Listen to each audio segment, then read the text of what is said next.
وتمم بالخير وبك نستعين آمين يا إلهي آمين. اللهم انفعنا بما علمتنا وعلمنا ما ينفعنا وزدنا علما. اللهم إني أعوذ بك من علم لا ينفع ومن قلب لا يخشع ومن نفس لا تشبع ومن دعوة لا يستجاب لها آمين يا إلهي آمين. اللهم ارزقني التفكر والتدبر لما يتلوه لساني من كتابك والفهم له والمعرفة بمعاني والنظر في عجائب والعمل بذلك ما بقيت إنك على كل شيء قدير. صلی اللہ علیہ حبیبہ سیدنا محمد وآلہ وسلم. السلام علیکم ورحمۃ اللہ وبرکاتہ. کیسے ہیں آپ لوگ؟ الحمدللہ جی، ہم بھی یہاں پہ سب ٹھیک ٹھاک ہیں. میں رات کو کافی مڈ نائٹ کو میری فلائٹ تھی، میں واپس ہیوسٹن آئی ہوں کیونکہ ایک ویک کے لیے میں اپنی فیملی کے ساتھ بچوں کے ساتھ گئی تھی ڈزنی لینڈ. چھوٹے بچوں کو جانا تھا تو لیگولینڈ دیکھنا تھا، تو وہ پورا ہفتہ اور میں نے آنیسٹلی میں آپ کو پتہ کیوں بتا رہی ہوں کہ جو ہم نے لاسٹ آیا ایک پڑھی تھی نا کہ جنت میں تھکاوٹ نہیں ہوگی، تو اس میں ہم ڈیٹیل میں یہ بھی پڑھے تھے کہ ہاں کیونکہ دنیا میں تو ہم کچھ بھی کر کے آتے ہیں تو تھکاوٹ ہو جاتی ہے. آنیسٹلی اتنا مجھے اس آیا کو مزے سے میں اس کو ڈیٹیل دیکھ رہی تھی. جب ہم تشریح کر رہے ہوتے ہیں اس کی مور دیکھ رہے ہوتے ہیں تو مجھے لگا کہ وہ آیا ایچ اینڈ ایوری ٹائم میرے آگے آ جاتی تھی کہ اگر ہم پھر کے بھی آ رہے ہیں تو تھکے ہوئے، حالانکہ فن کرنے گئے ہوئے تھے لیکن قدم قدم پہ تھکے ہوئے تھے. تو مجھے وہ آیا مسلسل یاد آتی گئی اور پھر میں وہاں پہ بیٹھ کے پورا ویک میں یہ سوچتی رہی اور میں بار بار اپنے بچوں کو بھی کہتی رہی اور ایون میں نے سمر کو بھی بتایا یہ بٹھا کے کہ بیٹا دیکھو ہم جیسے یہاں پہ ویکیشن پہ آئے ہیں کیونکہ وہاں پہ ایک گھر تھا جو ہم نے، کیونکہ ساری فیملی تھی، دونوں بیٹے تھے، ان کی بچے بھی تھے ساتھ، چھوٹا بھی تھا ساتھ، تو ہم نے گھر لیا ہوا تھا.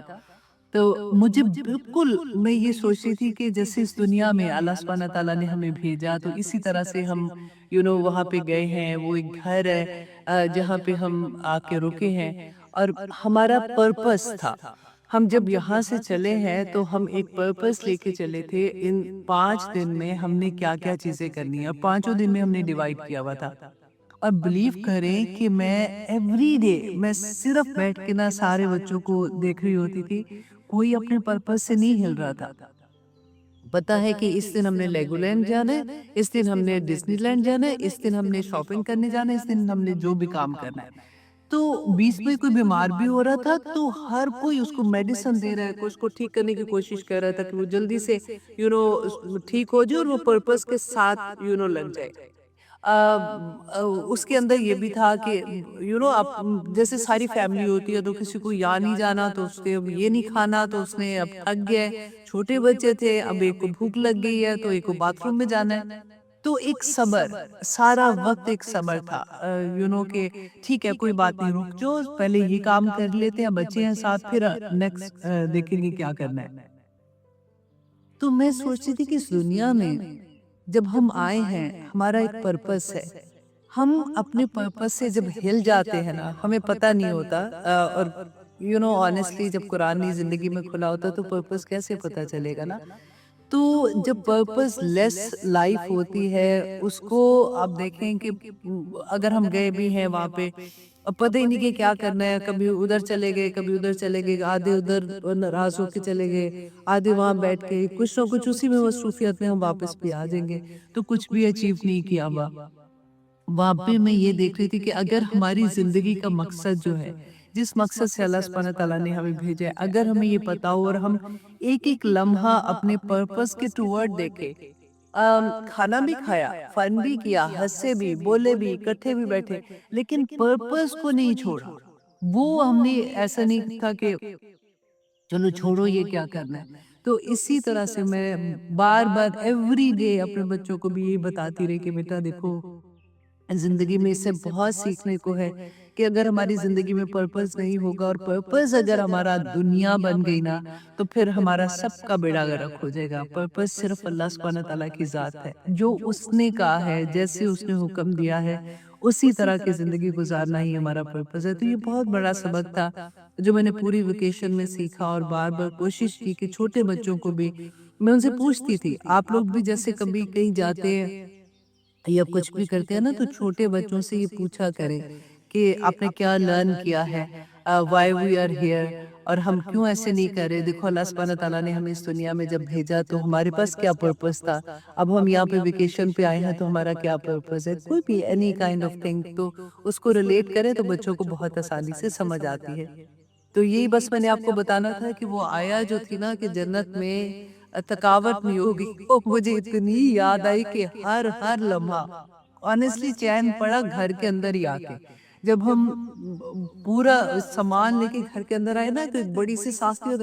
ہاں شکر، حالانکہ رات کا 1 بجا ہوا تھا، کہ شکر الحمدللہ گھر پہنچ گئے۔ تو اسی طرح سے انشاءاللہ جب ہم جنت میں جائیں گے نا تو ایک بڑا سا سانس لیں گے کہ الحمدللہ اپنے اصل گھر میں آ گئے۔ دنیا میں تھکاوٹ ہونی ہونی ہے، آپ دیکھ لینا،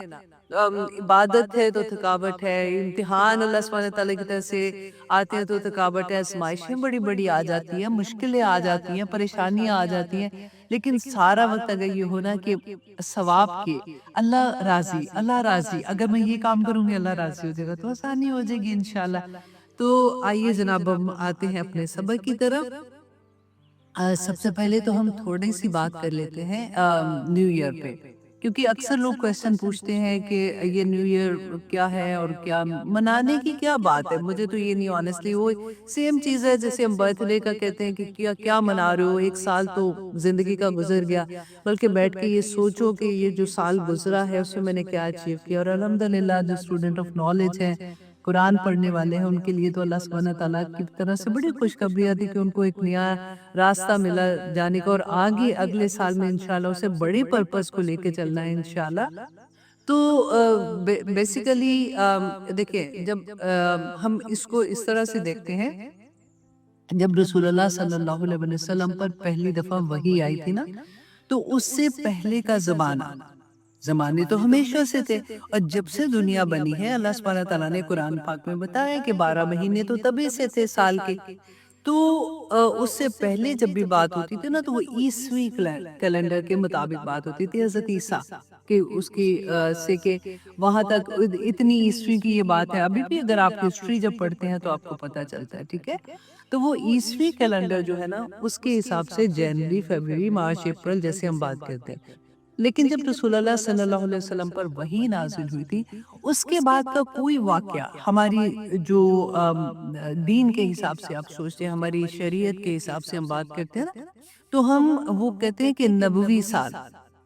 وہ جو 10 سال جو مدینہ میں سال گزرے تھے نا 13 سال، تو اس کو ہم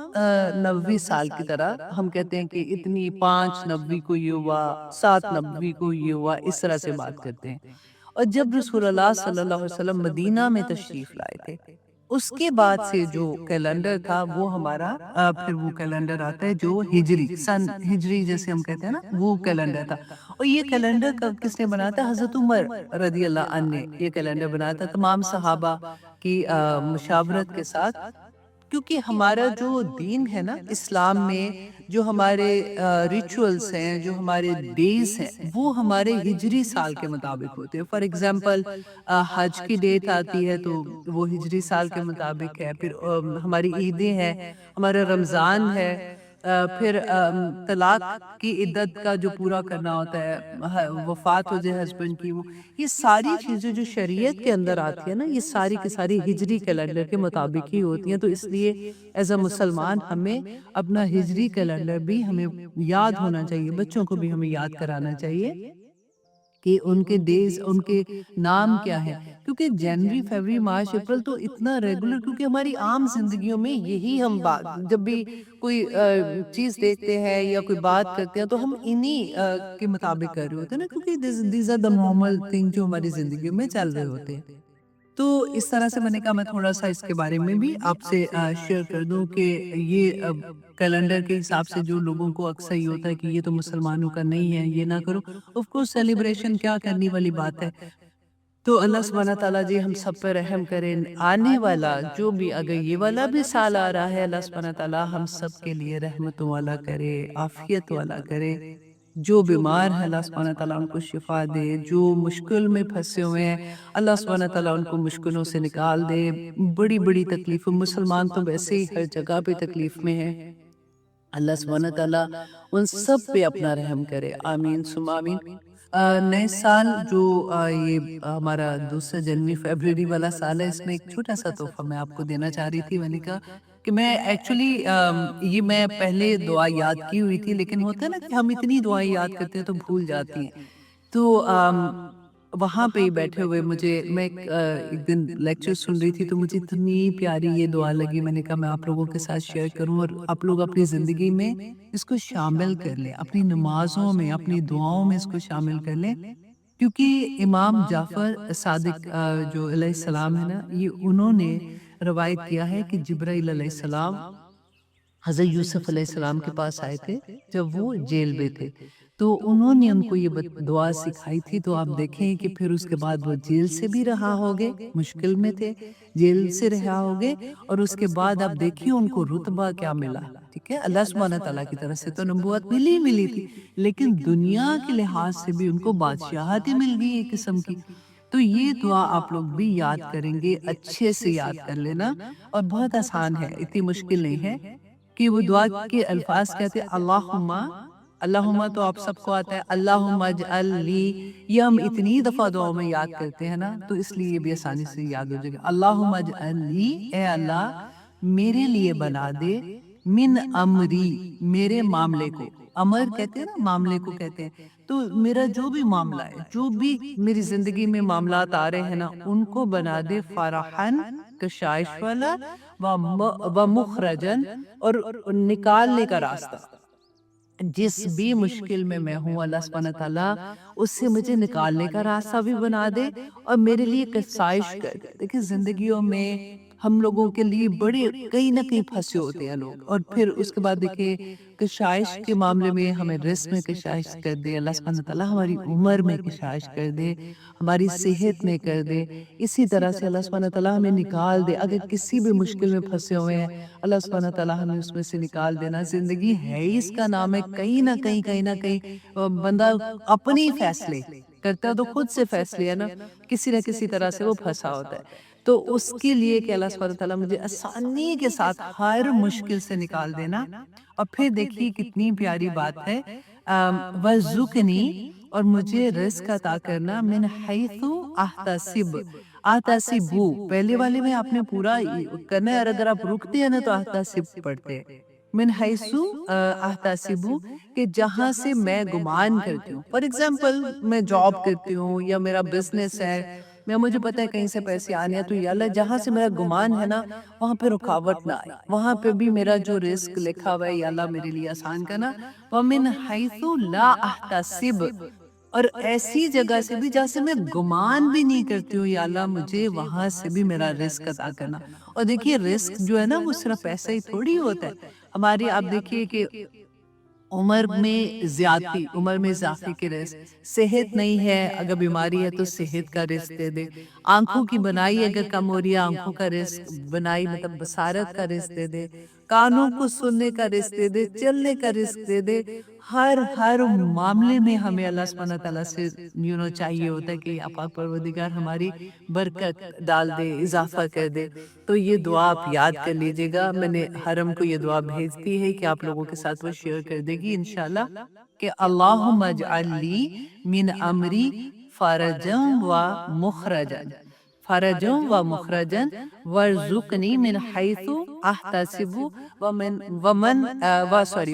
حیث لا احتسب، ومن حیث لا احتسب، کہ یا اللہ مجھے سب سے پہلے تو یا اللہ میرے معاملہ جو ہے نا میرے لیے وہ آسان والا اور کشائش والا کرنا، اور مجھے رزق عطا کرنا یا پاک پروردگار جہاں سے میں گمان کرتی ہوں اور جہاں سے مجھے گمان بھی نہیں ہے۔ تو حضرت یوسف علیہ السلام کا یاد کر لیجئے گا کہ حضرت یوسف علیہ السلام کو پھر اللہ سبحانہ تعالیٰ نے جیل سے بھی رہائی کروا دی، اور پھر اس کے بعد اللہ سبحانہ تعالیٰ نے ان کو جس مقام پہ پہنچایا تھا، یہ نہ ہو کہ یہ پڑھتے پڑھتے ہم سارے پاکستان کے پریزیڈنٹ پر وہاں پہ لڑائی پڑ جائے گی، اب ہم نے کون سے کس نے بیٹھنا ہے وہاں پہ۔ تو انشاءاللہ جی اللہ سبحانہ تعالیٰ ہمیں گھروں میں اتنی عزتیں دے کہ اپنے اپنے گھر میں ہم اس رتبے پہ پہنچ جائیں، اپنے اپنے محلوں میں، اپنے اپنے شہروں میں، اپنے اپنی برادری میں، ہر جگہ پہ اللہ سبحانہ تعالیٰ اس مقام تک ہمیں لے جائے، آمین ثم آمین۔ اچھا جی، اس کے ساتھ یہ تو دعا تھی، میں نے سوچا کہ آپ لوگوں کو یاد کروا دوں۔ تو ایک حدیث ہے، رسول اللہ صلی اللہ علیہ وسلم نے فرمایا کہ اے لوگو تم مجھے 6 چیزوں کی ضمانت دو، 6 چیزوں کی ضمانت دو، میں تمہیں جنت کی ضمانت دیتا ہوں۔ اور وہ 6 چیزوں کو اتنی مشکل نہیں ہے، اگر دیکھیں جو متقی ہو جاتے ہیں، جو اللہ سبحانہ تعالیٰ کی راہ میں لگ جاتے ہیں نا، ان کے لیے تو کوئی مشکل نہیں ہوتی، پھر تو وہ کہتے ہیں نا کہ ترستا ہے بندہ کہ مجھے پتہ چلے اور میں یہ کروں، مجھے پتہ چلے تو میں یہ کروں۔ جیسے میں نے آپ کو یہ بتایا تھا نا لاسٹ ٹائم کہ جب ایمان کو یقین کا درجہ مل جاتا ہے نا، پھر ہر چیز آسان ہو جاتی ہے، کیونکہ یقین جو ہوتا ہے نا وہ انسان کو بہت اعلیٰ مقام پہ لے جاتا ہے۔ اور یقین پتہ کب ملتا ہے؟ جب آپ کو اللہ سبحانہ تعالیٰ کی صفات کا علم ہو جاتا ہے، جب آپ اللہ سبحانہ تعالیٰ کی صفات کو جاننا شروع کرتے ہیں کہ وہ ایک اللہ واحد، وہ اللہ سبحانہ تعالیٰ مجھے ایسے جانتا ہے جیسے میں بھی اپنے آپ کو نہیں جانتی ہوں، میں کیوں پریشان ہوں؟ میرا اللہ جو ہے اس نے جب مجھے یہ کہا ہے کہ میرا بندہ جب بھی مجھے پکارتا ہے میں اس کی پکار سنتا ہوں، تو پھر مجھے پریشانی کی بات نہیں ہے۔ میں جب بھی اپنے رب کو پکاروں گی، جب بھی میں کسی مشکل میں آؤں گی، میرے اللہ سبحانہ تعالیٰ مجھے سنیں گے، کیونکہ اللہ سبحانہ تعالیٰ نے تو فرما دیا۔ لیکن اللہ سبحانہ تعالیٰ نے فرمایا کہ ان کو بھی چاہیے کہ وہ میری بات مانے، میرے حکم کو مانے۔ میں نے وہ آیت ہماری فیورٹ آیا ہے نا، سب کو کتنی دفعہ پڑھتے ہوئے وَإِذَا سَأَلَكَ عِبَادِي عَنِّي فَإِنِّي قَرِيبٌ أُجِيبُ دَعْوَةَ الدَّاعِ إِذَا دَعَانِ فَلْيَسْتَجِيبُوا لِي وَلْيُؤْمِنُوا بِي۔ تو وہ ساری جو آیا ہے اس کو تو میں کہتی ہوں آپ اتنا ہر روز دیکھا کریں اپنی آنکھ سے کہ اللہ سبحانہ تعالیٰ نے کوئی بیچ میں وسیلہ نہیں رکھا، کچھ نہیں کہا کہ میں ہوں سننے والا۔ پھر دیکھیں اللہ سبحانہ تعالیٰ تو اتنی وہ کہتے ہیں نا کہ باریک بین، جس کو اللہ سبحانہ تعالیٰ تو ایسے کہ بندے کی خواہش اندر کوئی ایک چیز ہے ہمارے، ابھی ہمارے لبوں پہ بھی نہیں آتی، ابھی ہم بیان بھی نہیں کرتے، اللہ سبحانہ تعالیٰ جانتے ہیں، اللہ کو پتہ ہے کہ میرا بندہ کیا کس حالت میں۔ لیکن آپ سوچیں کہ جب ہمارے ہاتھ اٹھتے ہیں، جب ہم اپنے رب کو پکارتے ہیں، وہ اللہ سبحانہ تعالیٰ جو رحیم ہے، جو کریم ہے، جو جس کے پاس پوری کائنات کے خزانے ہیں، وہ کہتے ہیں کہ تم سارے کے سارے انسان اور جنات جب سے یہ دنیا پیدا ہوئی ہے اور جب آخرت کا ٹائم آئے گا، سارے کے سارے ایک جگہ پہ جمع ہو کے اپنی جو خواہش ہے وہ مانگ لو اللہ سبحانہ تعالیٰ سے، اللہ سبحانہ تعالیٰ ہر ایک کو اس کی خواہش کے مطابق عطا بھی کر دیں گے۔ تو اس کے خزانوں میں اتنی بھی کمی نہیں ہوگی کہ اگر آپ ایک سمندر کے اندر ایک سوئی ڈبو کر نکالتے ہیں تو اس کے لوگ پہ جو ایک چھوٹا سا پانی کا ایک ڈراپ لگا ہوتا ہے نا، اس کے خزانوں میں وہ بھی کمی نہیں آتی، وہ دینے کو تیار ہے۔ وہ کہتے ہے کوئی مانگنے والا جس کو میں عطا کروں، تو پھر ہم کیوں پریشان ہو؟ اگر پریشانیاں ہیں نا تو صرف اپنے آپ کو یہ دیکھیں کہ اللہ سبحانہ تعالیٰ نے تھوڑا سا یہ رکھا ہے فَلْيَسْتَجِيبُوا لِي فَلْيَسْتَجِيبُوا لِي، ان کو بھی چاہیے کہ میرے حکم مانے، میری بات مانے، اللہ کی بن جائے۔ اللہ سبحانہ تعالیٰ سے استغفار کیا ہے؟ کیوں کہتے ہیں استغفار کرو تو تمہیں اولاد مل جائے گی، تو تمہیں وہ کیا وہ تھا باغات مل جائیں گے اور نہریں والے باغات مل جائیں گے، اور تمہیں یہ مل جائے گا وہ مل جائے گا۔ ہم نے پڑھا نا اس بارے میں۔ استغفار کیا ہے؟ اپنی ذات کے لیے کہ یا اللہ مجھ سے غلطیاں ہو گئی، مجھے معاف کر دے، ربنا ظلمنا انفسنا وان لم تغفر لنا وترحمنا لنکونن من الخاسرین، کہ اللہ خود سے غلطیاں ہوں گی، معافی دے دے اللہ سبحانہ تعالیٰ، اب نہیں کروں گی، اب نہیں کروں گی کہنا اور اس پہ عمل کرنا۔ یہ نہیں کہ استغفر اللہ استغفر اللہ استغفر اللہ اس کے بعد پھر سے ویسے کے ویسے ہی ہو گئے، ایسا نہیں ہے۔ ایک دفعہ اللہ سبحانہ تعالیٰ کے لیے بک کے دیکھیں، واللہ اتنی خوبصورت زندگی انسان تصور بھی نہیں کر سکتا۔ جب تک وہ اپنے آپ کو بیچے گا نہیں نا، کہنے والے کہتے رہتے ہیں، وہ کہتے دوسرے لوگ سمجھتے ہیں کہ اس کو کیا پتہ، پاگل ایسے ہی بولتے جاتے ہیں، فنیٹک ہو گئے، یہ ہو گئے. لیکن جو انسان اللہ کی خاطر بک جاتا ہے نا، اس کی زندگی میں اللہ سبحانہ تعالیٰ دکھاتے، اس دنیا میں دکھا دیتے. آخرت میں تو سب کو دکھانا ہے، لیکن آنیسٹلی آپ ایسی ایسی چیزیں دیکھیں گے کہ آپ منہ سے کوئی چیز نکالیں گے نا، وہ نکلنا ایک زبان سے نکلنے والی بات اور ہوتی ہے، ایک ہوتا ہے کہ دل سے نکل کے زبان پہ آئے. وہ یقین کا لیول، میں آپ کو بار بار آج کل جو یقین کی بات کہتی ہوں نا، کہ اس پہ پریکٹس کرے کہ میری اللہ پہ مجھے یقین ہے، میرا اللہ سننے والا ہے. وہ تو کالے پہاڑ پہ کالی چونٹی کالی رات، اس کی ایک جو چلنے کی آواز ہے نا، اللہ سبحانہ تعالیٰ وہ بھی جانتا ہے. اس کو کھانا چاہیے، میرا رب اس کو دے رہا ہے، مجھے کیسے نہیں دے گا اللہ سبحانہ تعالیٰ. میری پریشانیوں میں اللہ سبحانہ تعالیٰ میری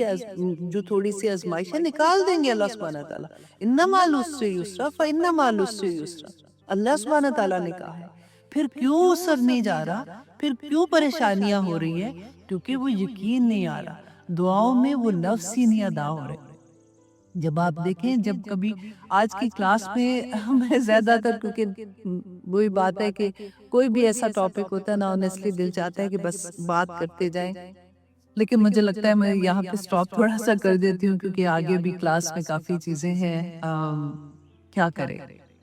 پیارا ہی اتنا ہے اللہ کا دین. اللہ سبحانہ تعالیٰ نے جو ہمیں دین دیا ہے، آسان بھی اتنا، پیارا بھی اتنا، ہماری زندگیوں میں بہار ہی اتنی آ جاتی ہے اس سے کہ پھر دل نہیں چاہتا کہ اس کے بارے میں بات شروع ہوتی ہے کہ کہاں وہ بات ختم کرے. جی ہاں، اب یہ تھا کہ حدیث کیا تھی کہ 6 چیزوں کی ضمانت دو. نمبر یہ کہ جب بات کرو تو سچ بات کرو، جھوٹ نہیں بولو. آپ کو یاد ہے میں نے آپ کو کتنی دفعہ یہ بات بتائی تھی نا کہ رسول اللہ صلی اللہ علیہ وسلم سے صحابہ نے پوچھا تھا، ایک جنگ کا موقع تھا کہ کیا احد، جنگ احد کا تھا، جب 300 لوگ واپس چلے گئے تھے صحابہ، اور 300 لوگ جو تھے ان کا ارادہ ہو رہا تھا واپس جانے کا، کیونکہ وہ گھبرا گئے تھے. وہ خیر نہیں، وہ جب آپ پورا قصہ پڑھیں گے واپس تو آپ کو سمجھ آئے گی. تو صحابہ نے رسول اللہ صلی اللہ علیہ وسلم سے پوچھا تھا کہ کیا مومن بزدل ہو سکتا ہے؟ تو رسول اللہ صلی اللہ علیہ وسلم نے فرمایا تھا کہ ہاں، مومن بزدل ہو سکتا ہے، لیکن مومن جھوٹا نہیں ہو سکتا، کہ وہ جھوٹ نہیں بولے گا. سب سے بڑا سچ تو یہ ہے کہ اللہ ایک ہے. ہمیں اللہ سبحانہ تعالیٰ نے اس دنیا میں پرپس کے ساتھ بھیجا ہے، یہ سب سے بڑا سچ ہے. جب ہمیں اس پہ یقین ہو جاتا ہے، ہم اس پہ ٹھک جاتے ہیں نا، تو باقی سارے جھوٹ ختم ہو جاتے ہیں. نمبر 1 یہ کہ جب بات کرو تو سچ کہو، وعدہ کرو تو پورا کرو، تمہارے پاس اگر امانت رکھوائی جائے تو اسے ادا کر دو. رسول اللہ صلی اللہ علیہ وسلم نے فرمایا تھا کہ قیامت کے دن ہر خیانت کرنے والے کے لیے ایک جھنڈا ہوگا جو نصب کیا ہوگا اس کی پیٹھ پہ ادھر، تو کہتے ہیں وہ اس جھنڈے سے پہچانا جائے گا کہ سارے آپ سوچیں کتنی ذلت ہوگی کہ وہاں پر پتا ہوگا کہ یہ بندہ جو ہے نا، اس نے خیانت کی تھی، وعدہ خلافی کی تھی، امانت پہ خیانت کی تھی. تو نمبر 4 یہ کہ اپنی شرمگاہوں کی حفاظت کرو. نمبر 5 یہ کہ اپنی نگاہیں نیچے رکھو. نمبر 6 اپنے ہاتھوں کو گناہ سے روکے رکھو. تو یہ 6 چیزوں کی ضمانت اگر تم مجھے دیتے ہو تو رسول اللہ صلی اللہ علیہ وسلم نے فرمایا تھا کہ میں تمہیں جنت کی بشارت دیتا ہوں، ضمانت دیتا ہوں. دیکھیے، وعدہ جو کرتا ہے نا بندہ کسی سے، عہد کرنا، یہ اتنا ضروری ہوتا ہے کہ رسول اللہ صلی اللہ علیہ وسلم، مجھے یاد آ رہا تھا کہ بدر کا موقع تھا. تو ایک تو لوگ اتنے صحابہ کم، 313 لوگ کہتے ہیں، تھوڑے سے ادھر ادھر نمبر ہو جاتے ہیں، لیکن اب چلے 313 ہی ہم سمجھتے ہیں. ادھر 3000 کا لشکر، اتنا پوری تیاری کے ساتھ، ادھر کچھ ہے ہی نہیں، اور صرف ایک ایمان. اور صرف کہنا تو اس لیے کمپیریزن میں بول رہی ہوں، مطلب اس کے پاس سب سے بڑی چیز تھی مسلمانوں کے پاس ایمان کی دولت تھی، اللہ پہ یقین تھا. تو رسول اللہ صلی اللہ علیہ وسلم کے پاس حذیفہ بن یمان جو ہے نا، وہ اور ان کے ساتھی ایک تھے ابو، ان کا نام تھا حسیل. آئی تھنک میں غلط نہیں بول رہی ہوں، کیونکہ عربی کے نام ہوتے ہیں سم ٹائم زیر زبر نہیں لگی ہوتی، تو اس لیے بولتے ہوئے تھوڑا سا لگتا ہے ایسے. تو ان کے ساتھی ان کے ساتھ تھے. وہ رسول اللہ صلی اللہ علیہ وسلم کے پاس آئے اور آ کے کہا کہ جنگ کا موقع ہے تو ہم جہاد سے پیچھے نہیں رہنا چاہتے. تو کیونکہ حذیفہ بن یمان جو تھے نا یہ سفر پہ تھے،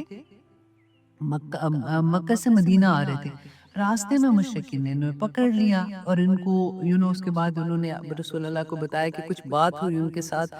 تو انہوں نے اس بات پہ ان کو چھوڑ دیا کہ جب بھی کبھی کوئی موقع ایسا ہوا تو تم مشرکین مکہ جو ہے ان کے اگینسٹ جب جنگ ہوگی تو تم ادھر ان کا مسلمانوں کا ساتھ نہیں دو گے. تو کہتے ہیں ہم نے اپنی جان بچانے کے لیے ہم نے کہا ٹھیک ہے، ہم نے کہہ دیا. لیکن رسول اللہ صلی اللہ علیہ وسلم کو انہوں نے کہا کہ لیکن ہم جہاد سے پیچھے نہیں رہنے والے، کیونکہ وہاں تو ہم نے اپنی جان چھڑانے کے لیے کہا تھا. تو رسول اللہ صلی اللہ علیہ وسلم نے فرمایا حذیفہ واپس چلے جاؤ، تم نے جو وعدہ کیا ہے تم اس کو پورا کرو، کیونکہ مسلمان اپنے وعدے سے کبھی خلاف ورزی نہیں کرتا. اور پھر انہوں نے یہ فرمایا کہ مسلمان جو ہے نا اس کا یقین صرف اور صرف اپنے اللہ پہ ہوتا ہے. اگر کامیابی ملنی ہے تو اللہ سبحانہ تعالیٰ ہمیں کامیابی دے دیں گے، لیکن وعدہ خلافی نہ کرو. اس کے علاوہ اتنے موقع ایسے تھے جہاں پہ رسول اللہ صلی اللہ علیہ وسلم صلح حدیبیہ کا آپ پڑھ کے دیکھیے گا، اللہ اکبر، اتنا پیارا وہ واقعہ ہے کہ رسول اللہ نے لکھ دیا تھا نا، ابھی سائن نہیں کیے تھے، ابھی لکھا تھا. تو ایک صحابی تھے جو مکہ سے، ان کے فادر ہی تھے جو مکہ مشرکین مکہ کی طرف سے آئے تھے رسول اللہ سے بات کرنے، کیونکہ اب عمرے کے لیے نکلے تھے، واپس بھیج رہے تھے ان کو، اور وہ لکھ رہے تھے سارا. انہی کا بیٹا تھا، ابو جندل کے نام سے آئی تھنک ان کا نام آتا ہے. تو کہتے ہیں کہ کیونکہ وہ مسلمان ہو گیا تھا تو اس پہ اتنا ظلم کرتے تھے اور اس کو بیڑیاں بنا کے اس کو بند کیا ہوا تھا. وہ کسی طرح سے اپنے جب ان کو پتا چلا کہ مسلمان یہاں تک پہنچ گئے ہیں تو وہ کسی طرح سے وہاں سے بھاگے اور آ کے جب رسول اللہ صلی اللہ علیہ وسلم کو دیکھا تو اتنے خوش ہوئے، اور آ کے صحابہ بھی ساتھ ہی تھے تو آ کے کہا کہ میں نے اسلام قبول کر لیا اور میں